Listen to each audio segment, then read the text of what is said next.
Welcome back to the pregame show. Ryan Beckman with you. My guest this afternoon, Wildcat quarterback Cody Scepaniak. And let's talk about last week's victory first. A big win for the football team, a big upset win over Grand Valley State.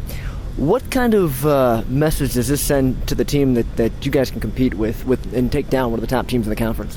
I mean, for us, all week it was about believing each other and, believing our coach and just believing what we've been practicing all along, even though it's been a tough season. And, we went out there and, we proved to everybody that, we're still able to compete. We're still a team, and we believe in each other. And as long as we have that, there will be, from now on, for the rest of 4 games, we'll be able to compete and have a chance to win.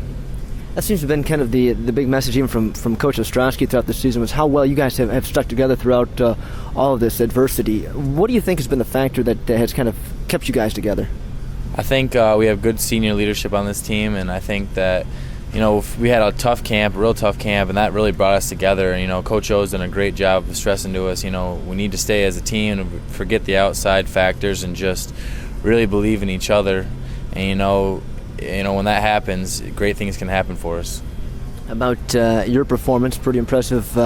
What kind of emotions did you have heading into the game? Your first career start in a couple of years, first career start for Wildcats, but your first start in a couple of years. What kind of emotions did you have heading into the game? I just wanted to, try to keep cool and try not to think about it too much, not overanalyze things. Just go out there, and play the game I love, and just try, to give us a chance, and it worked out, and we had players make big plays for us to help me out and take the pressure off my shoulders. And defense had an outstanding game. So, once things started clicking, it was a lot of fun out there. Kind of took the thinking away from the game.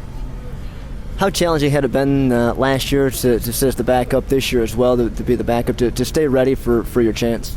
It's been difficult. I worked hard, though, and I never, got down on myself or down on the team or anything like that. So I was always prepared every week, just waiting for my chance, and once I got it, I was ready to capitalize on that opportunity.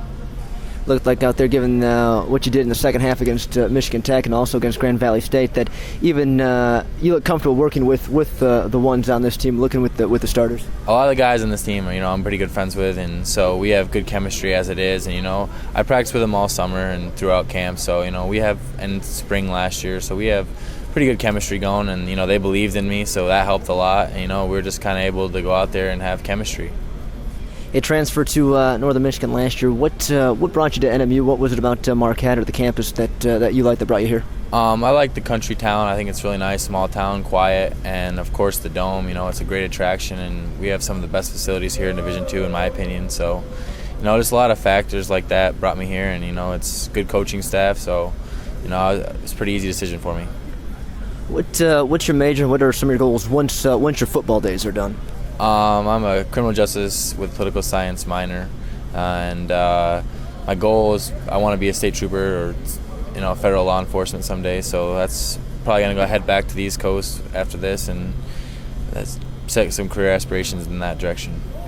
How much of an adjustment was it for you coming to Marquette from New York? I grew up in a small town in Pennsylvania, and I recently just moved to New York, which is kind of a bigger city area. And coming back out here, I kind of actually liked it because I grew up in a very small town, 60 kids in my graduating class. So it was kind of nice to go back to my old roots. It kind of fit in well here, I felt. How did you get involved in football? Is that something you've done since you were little, or picked up recently, or later in your adolescent years? But how'd you come to playing football?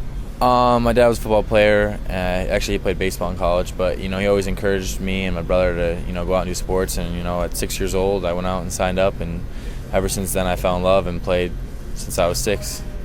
Been a quarterback ever since, or did you play some other spots? I was a quarterback since I was 6 years old. I mean, in high school, when I was a freshman, I played some receiver and corner, but actually our quarterback got hurt when I was a freshman, so I ended up starting since then. So it's been a quarterback ever since. Finally, before we let you go, talk about some of the influences in your life, whether in your personal life or some guys that, maybe some other athletes that you kind of looked up to.